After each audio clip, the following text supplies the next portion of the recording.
Look at this image. It's only 600 and 600 pixel and the details are completely lost. The easiest way to fix it, go to the image and select Generative Upscale. You will find 3 AI model here. I tested all of them and Topaz Gigapixel gives the best result. But if you are low on credits, Firefly Upscaler is a good option too.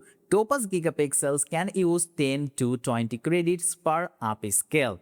So I'm going with Topaz Gigapixel and now set the output 2x or 4x. You can see the new dimensions right here and then just click on the upscale. And it's done. Look at this. Here is the before. Let's zoom in a little so you can see. Here is the before, no details at all. And this is after. It looks really great. Look at the sharpness. I think it has done a great job, so that's it. Save and follow for more Photoshop tricks.